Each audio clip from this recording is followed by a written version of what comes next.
E aí galera, estão me ouvindo aí direitinho? Não sei. Então, meu nome é João Dias, eu sou professor e hoje eu.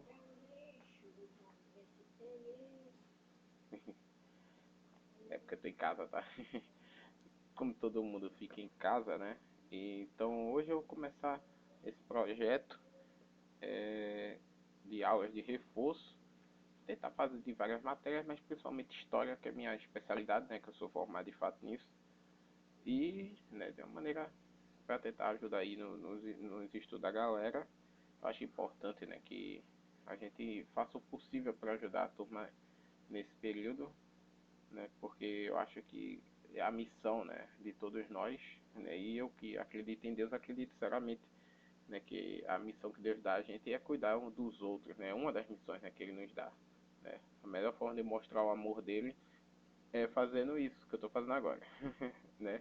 Ajudando. Não exatamente da forma que eu estou fazendo. Cada um faz da forma que puder, né? Realizar, né? Mas sempre ajudando o próximo, porque é assim que a gente está mostrando que nós somos um, né? Então aqui eu vou começar com história mesmo, né? Que é a minha área. Primeiramente, né? A introdução do que é história e da divisão, né? Da história. A princípio a gente tem que entender, né, o que seria história, que muita gente com, costuma desprezar, né, o ensino da história, infelizmente, né, nesse país da gente. Eu mesmo sou formado desde 2010 e nunca tive muita oportunidade, né, nesse sentido. Muita gente diz, porque você também não fez pós, você não sei o que. Mano, isso é meio até tolo, porque não. Você. Os diplomas no fim das contas também não servem muito. Eu conheço muito amigo meu que é doutor e também não conseguiu muita oportunidade nessa área. Então isso não.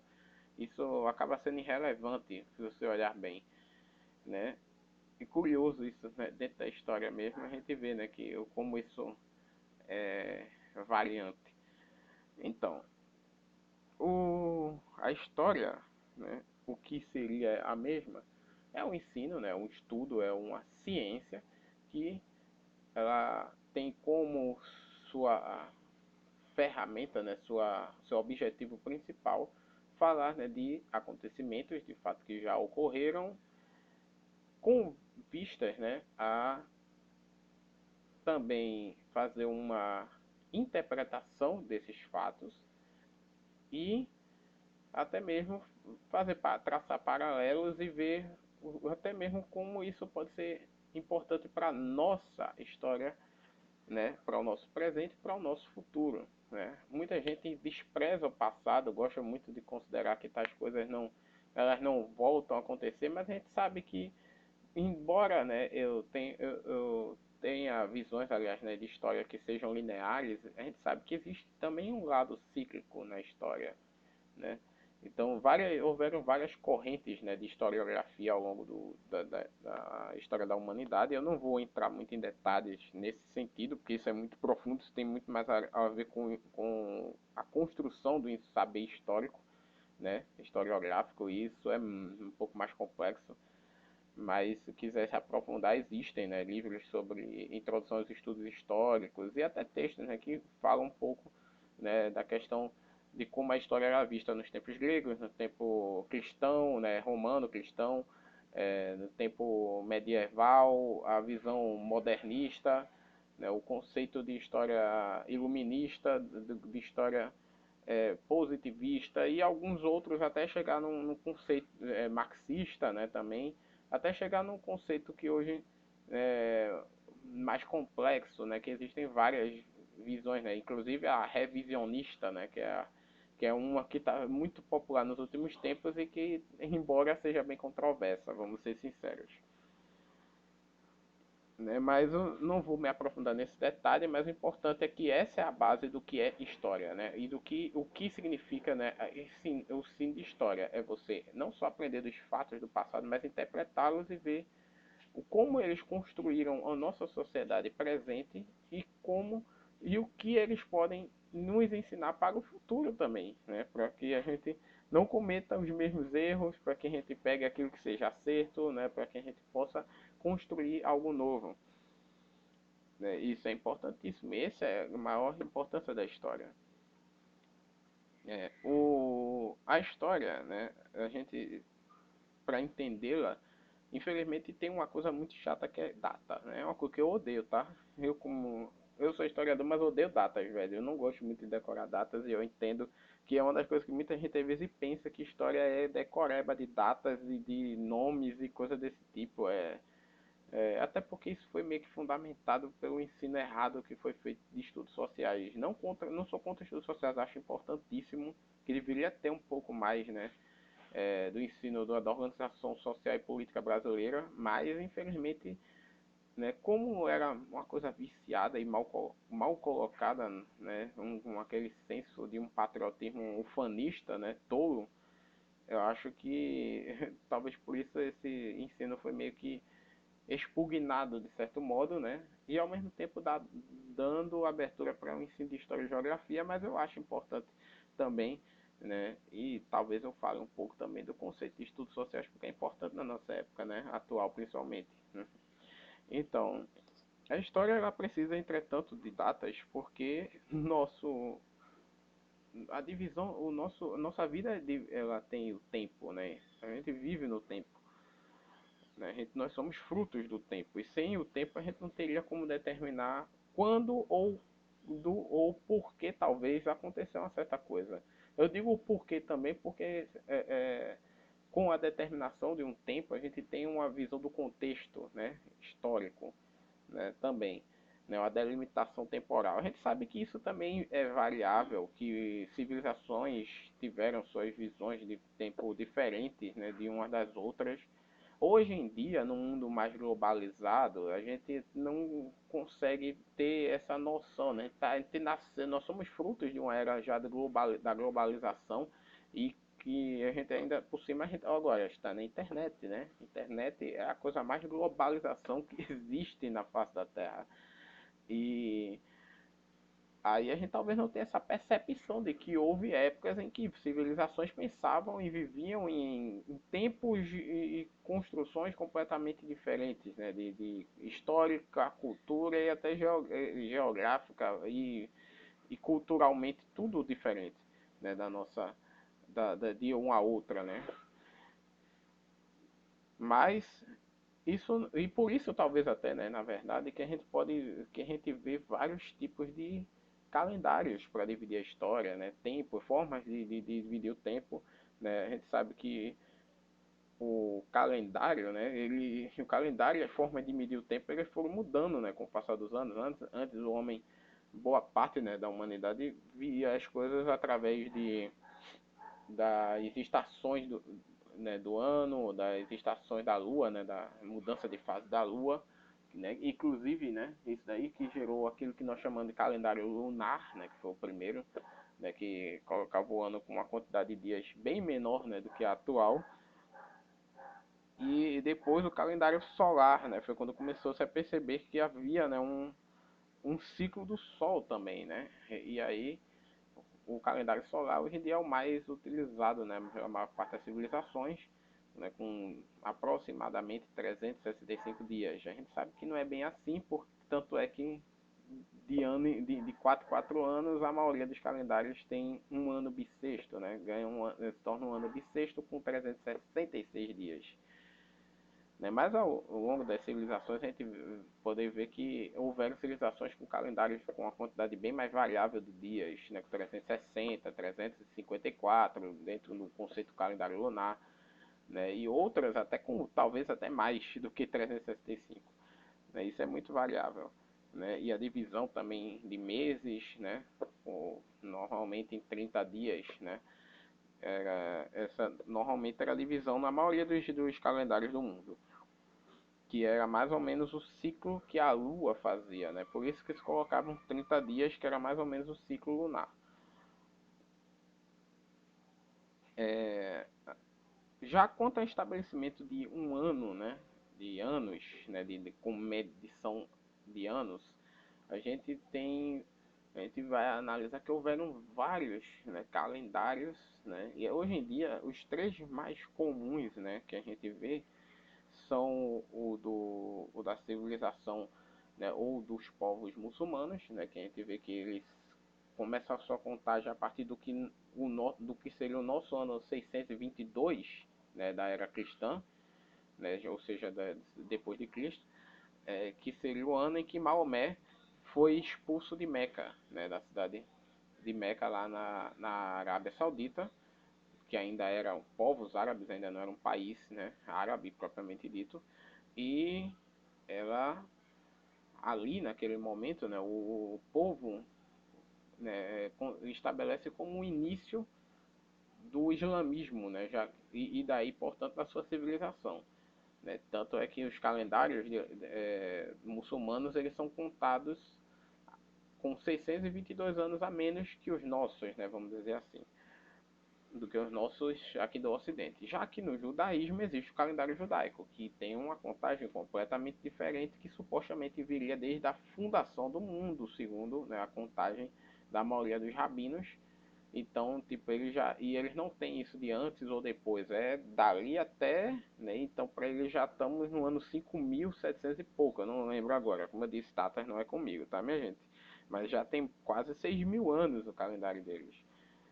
O calendário cristão, inclusive, já teve meio isso, né? Houve uma época que a humanidade acreditava que o mundo surgiu em 4004 a.C.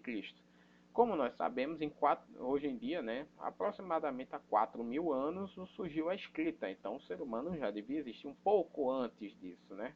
Em 4.000 antes de Cristo. E essa questão de antes e depois de Cristo, pois é, esse daí é o nosso calendário, né? O calendário ocidental, né, que já teve duas versões. A Juliana, que ela era o calendário guiado pelo nascimento de Júlio César, e que, entretanto, tinha alguns erros, né, de inconsistências com datas e questão lunar mesmo e solar, essa questão do calendário, porque ele ainda adotava um pouco a visão lunar, né, do ciclo da Lua em vez do ciclo solar. E o calendário gregoriano, esse último estabelecido pelo Papa Gregório VII, se eu não me engano. E agora eu não lembro o ano também, velho. É, não lembro o ano que isso aconteceu. Mas o fato é que ele é que fez uma fixação um pouco diferente, né, das datas e acabou corrigindo em grande parte algumas inconsistências temporais. O calendário atual, né, como a gente sabe, teria o antes e depois de Cristo, em que supostamente o ano 1, né, depois de Cristo seria o ano em que Jesus nasceu. Embora hoje em dia hajam estudiosos que acreditam que Jesus nasceu alguns anos antes dele mesmo. E não existe ano zero, tá? Não existe ano zero aqui, é só um antes, um depois já. Depois de um antes de Cristo é um depois de Cristo, não tem ano zero. A, e aí, né, antes de Cristo é um negativo, né, ou um AC, né, antes de Cristo, e um DC depois de Cristo. Nos Estados Unidos, Inglaterra e países com outra linguagem, né, com a linguagem inglesa, costumam utilizar BC, né, que é Before Christ, né, em inglês, e AD, né, AD que seria Anno Domini, em latim, né, Anno Domini, né, o ano Dominici, o ano do Senhor, né, o ano em que Jesus Cristo nasceu. E essa seria a divisão, né, temporal.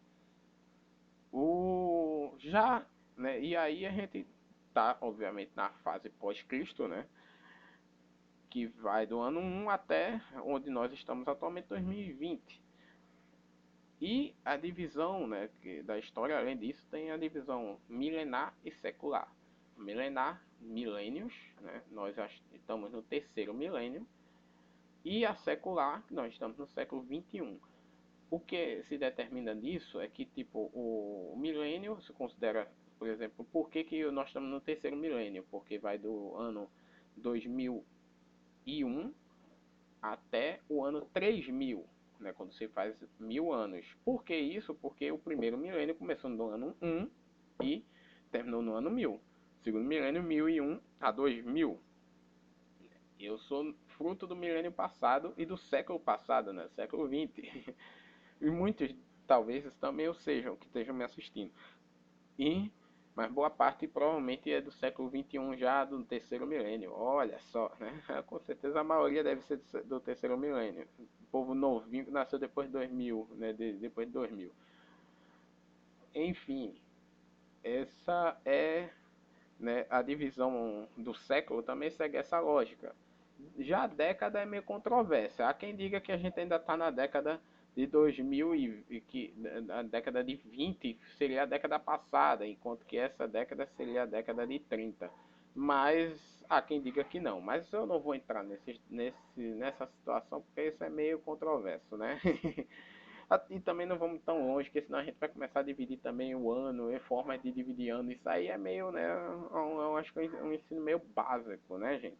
Básico até demais. A divisão histórica, né, que tem gente que às vezes tem essa dúvida também, além da divisão calendarial, tem a divisão da história.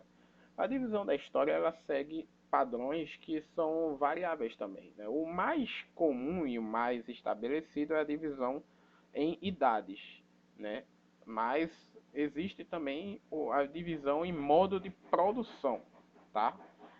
Essa daí já é muito mais, os maiores adeptos desse conceito de modo de produção são os marxistas, né, principalmente, que olham muito a questão do materialismo histórico e da produção também, que também é meio controverso às vezes em certas questões, né?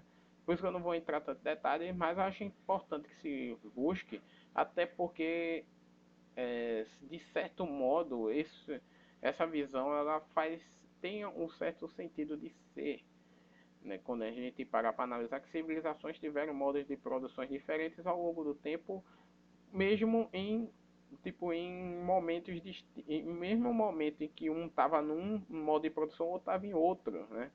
Por exemplo, enquanto o povo ocidental, na grande parte da Europa, já estava seguindo o que que alguns, né, marxistas consideram como um modo de produção capitalista primitivo, não o mercantilismo, os indígenas ainda estavam no modo de produção primitivo, né, que é o chamado coletivismo, né, coletivismo e extrativismo, e completamente distintas, né, civilizações completamente distintas, enquanto que para muitos marxistas também a Rússia ainda vivia no pleno século XX, antes da Revolução Russa, no modo de produção feudal com absolutismo, ou seja, era meio até contraditório, né,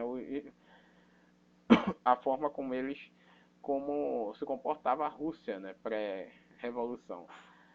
Essa questão de modo de produção, como eu disse, eu não vou me explicitar muito, eu vou me ater mais à divisão tradicional, né, que é a mais comum, que ela se divide em 5.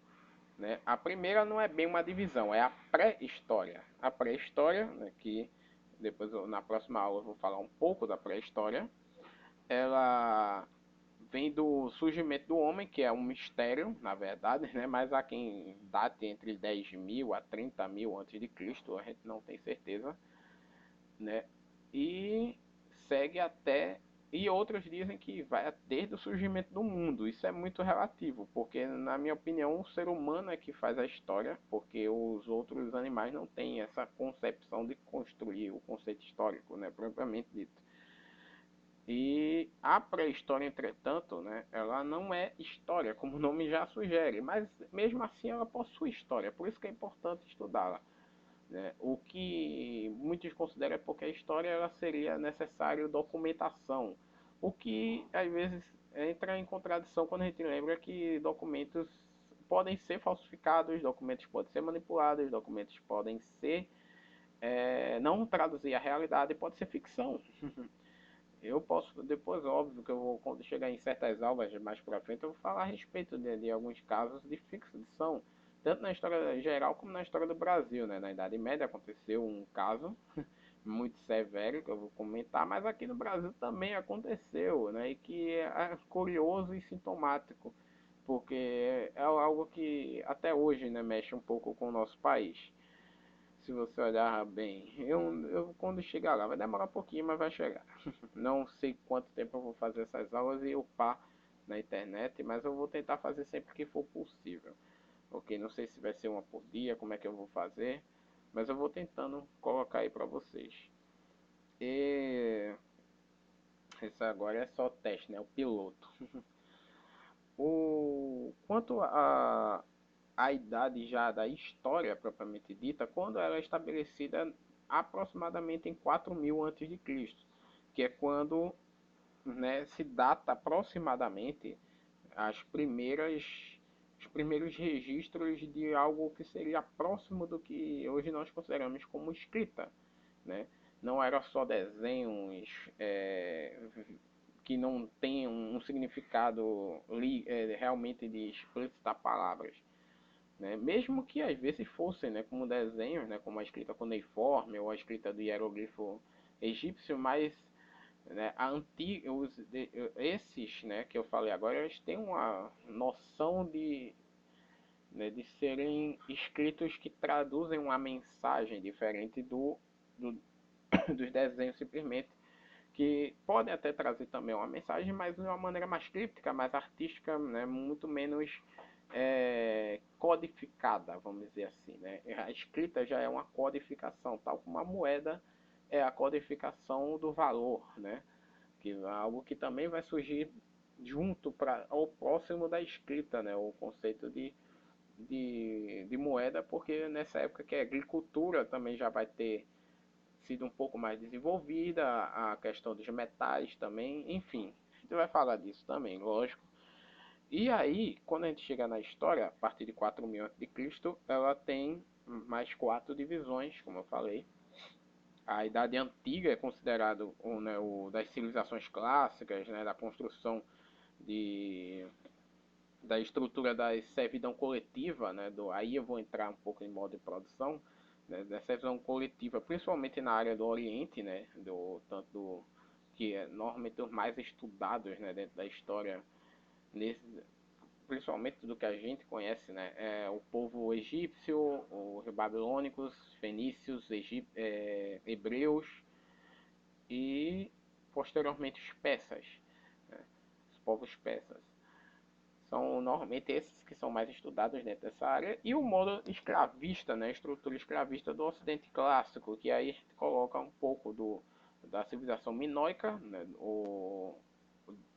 de Creta, né, os gregos, né, a construção dos gregos e dos povos gregos e macedônicos e dos romanos, que eu acho que é o ponto fatídico, né, que é os romanos, que é a última grande civilização desse período. Embora existam outras, tá, que já existem estudos, né, de história e alguns livros, mas ainda não é tão aplicado, infelizmente, né, nas provas, né, que já estuda um pouco da civilização chinesa, das civilizações africanas nesse período, e que já tinha um certo desenvolvimento, tá, nessa área também, né, que podia ser chamado de civilização, né, o conceito, que eu vou explicar um pouco mais já a parte de história, da história antiga, no início de história antiga, do que seria a civilização, né, propriamente dito. É, ou como considerar, né, em vez de simplesmente povos, uma civilização.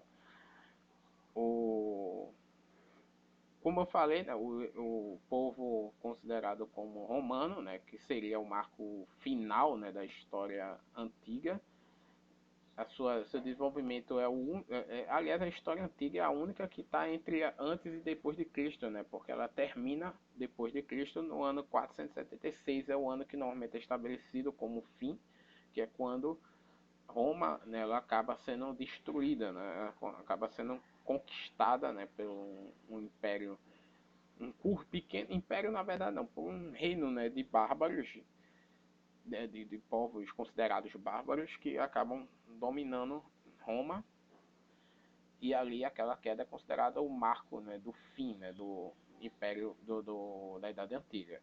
A partir de 476 considera-se o início da Idade Medieval, também conhecido por muitos como o considerado por muitos como a Idade das Trevas, né, ou a Era do Obscurantismo, que não é tão obscura assim, porém era uma era realmente bastante, principalmente na Europa, em que alguns reinos tentaram se estabelecer, mas que acabaram sucumbindo ante principalmente a estrutura feudal, que começou a se tornar, né, a maior tendência dentro da economia e da estrutura sociopolítica europeia, mas quando começou algumas das convulsões sociais, já perto da Baixa Idade Média, como as cruzadas,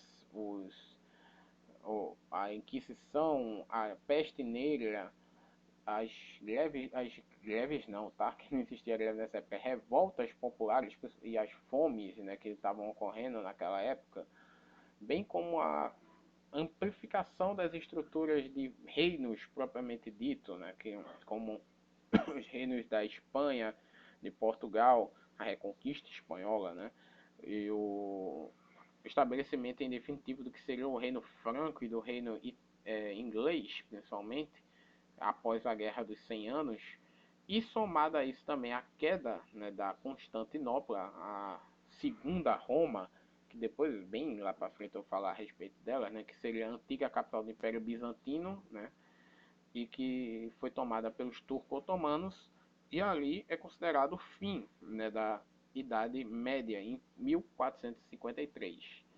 Né? Embora, né, como a gente sabe, e é bom deixar isso bem claro, as estruturas da Idade Antiga, muitas delas continuaram um pouco na Idade Média, algumas da Idade Média já estavam se infiltrando na Idade Antiga, e vice-versa aqui também, né? Havia já algumas coisas, como eu disse, que já estavam estabelecendo o que seria é, a idade moderna, a próxima, que a gente vai falar, e outras que da Idade Média que continuaram ainda por um tempo como estrutura e ainda tentaram se afixar.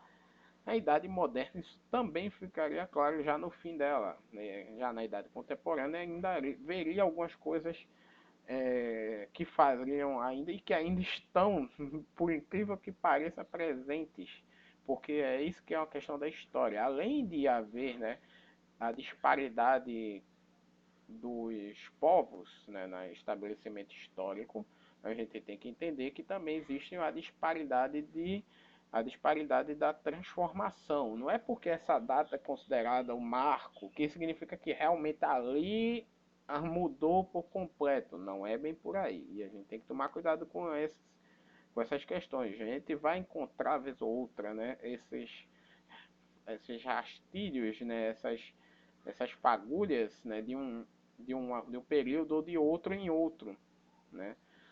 E é importante a gente analisar isso porque vale a pena com a construção de uma história muito mais ampla até para nossas vidas. A Idade Moderna, como eu ia falando, né, começou por muitos em 1453, com a queda da Constantinopla. Essa é a época em que a gente viu o início, né, do capitalismo comercial ou daquilo que nós chamamos de mercantilismo e do metalismo, né, com as grandes navegações, com a conquista de novos continentes, em especial a América, mas também a África, né, que já tinha, né, por parte dos europeus, vamos deixar bem claro, conquista de quem por quem, né, por parte dos europeus, porque aquelas regiões já tinham pessoas, já tinham civilizações que acabaram sendo conquistadas, e a gente tem que falar um pouco disso também, óbvio, né, em interesses comerciais propriamente ditos, ou seja, o início de um capitalismo, mas ainda bem precário, né? Embora eu sempre acho que o capitalismo sempre existiu de maneira precária ao longo desde o dia que surgiu a primeira moeda na história da humanidade, não a primeira forma de troca, né, de dinheiro ou de valores, ou quando algum metal foi considerado como algo de valia, né?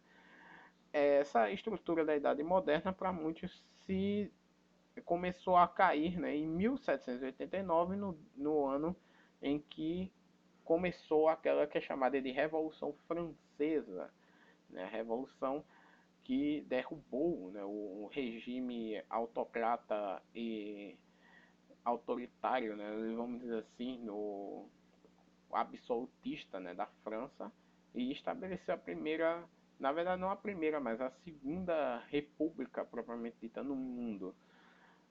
A idade contemporânea, né, ou república no sentido que a gente conhece, tá? Que república já existia, esse é algo, um termo bem antigo que vem lá Vem lá até do livro de Platão, né? A República, que eu tenho aqui, inclusive. Esse livro tem. Eu nem me lembro mais se eu tenho, velho. Deve estar por ali. Se eu tiver. Não, eu tenho Apologia a Sócrates, desculpa. Mas é de Platão. A República é de Platão. É... Enfim, desculpa aí, tá, minha gente? É porque eu tenho tanto livro que às vezes eu me esqueço. Quais os que eu tenho de fato. E a Idade Contemporânea, ela começou em 1789 e continua até os nossos dias. Né? Nessa época, né, além do capitalismo já está um pouco mais maduro, vamos dizer assim, principalmente porque, na verdade, nem tanto pela França, mas pela Inglaterra, né, com a Revolução Industrial, ou também nós temos estabelecimento maior também dos regimes republicanos, né, no mundo e, né, algumas outras convulsões sociais que a gente vive até os dias de hoje. Há quem diga, né, que a história só tem mais um marco mais recente, que seria 1989, a queda do Muro de Berlim, o que muitos consideram como a queda do socialismo, né, como a gente conheceu, né, ou do comunismo, né, como a gente conheceu dentro da era antiga. E aí, da era antiga, dessa sociedade contemporânea. Então, tipo, tecnicamente eu nasci um ano antes, né, do fim da idade contemporânea. Para muitos seria a pós-contemporaneidade, né, ou a sociedade pós-moderna. Mas isso é uma coisa que talvez só muito lá para o futuro é que a gente pode chegar a alguma conclusão definitiva acerca se de fato nós vivemos uma sociedade diferente mesmo, né? Ou houve realmente um marco. Por que eu digo isso? Porque as sociedades da sua época, né, elas não tinham esse pleno discernimento de divisão de épocas, tá? Eu quero dizer isso porque também isso às vezes é polêmico, né? Aqui no Brasil existe essa divisão, né, que coloca a República Francesa, né, a Revolução Francesa, como a divisão da Idade Contemporânea. Porém, eu já vi muitos livros, né, dos anos 60, 70, né, de escritores americanos e ingleses, que para eles não existe essa divisão, tá? Essa divisão não existe, essa última. Então, divisões elas são muito mais, às vezes elas são questionáveis. Como eu falei do modo de produção, a questão também da divisão da história em pela forma clássica, né, pela forma mais conhecida, mais ensinada nas escolas e também a forma como é considerada dentro do Enem e de outras provas e na faculdade realmente ainda, né, essa é a forma mais comum.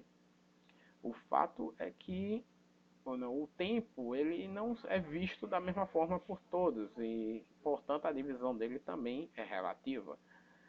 Então, o que eu quero dizer aqui com essa aula é que a gente possa colocar na nossa mente, né, um pouco do que seria a história, obviamente, que isso, né, tenha ficado claro, né, um pouco, né, ou pelo menos um pouquinho, né, do que seria isso, e da divisão temporal, né, a importância que ela tem e também, né, essa questão de que ela não é estática, né? O tempo ele não é estático. Do mesmo jeito que ele continua rolando até hoje, né, para a gente, a interpretação dele, né, ela é mutável e ela é mutável, inclusive de maneira contemporânea, ou seja, tanto para alguns talvez seja uma visão e para outros outra. Então vamos, né, colocar isso bem, né, em parêntese, né, na nossa mente para entender bem o que seria a questão da história da divisão dela. Então é isso, gente. Essa é a primeira aula, né? Eu não vou estender tanto assim, até porque de fato esse assunto não chega a ser tão longo. E achei até que eu passei um pouco mais, né, do que eu imaginava. Mas enfim, né? É isso. Espero que vocês tenham compreendido e que eu possa ajudá-los, né? E vamos ver, né? Dependendo da repetição que essa aula possa ter, nós podemos tentar ver aí outras aulas e até mesmo não só né, por mais de uma, né, por dia. Vamos ver se é possível, se eu conseguir. E também não só a história, mas pelo menos uma coisa que eu vou tentar sempre trazer também, talvez, né, um pouco de outras áreas de humanas, né? Geografia, sociologia, filosofia e literatura, né? Que são áreas que eu gosto pra caramba. É, e talvez, né, português e outros, talvez. Eu tenho os meus planos para ver se isso consegue ser realizado e que isso seja não só um legado da quarentena, mas que seja um legado, né, para a vida mesmo das pessoas, para ajudar a todos aí, velho. Sem, não quero que esses vídeos sejam monetizados nem nada, né? Espero, né, que não haja, né, esse tipo de coisa. Não, e eu não pretendo isso porque eu não quero lucrar com isso, né? Isso é realmente unicamente para ajudar mesmo a galera, né? E fiquem todos com Deus e até a próxima aula, velho, se Deus quiser, né? Até a próxima aí.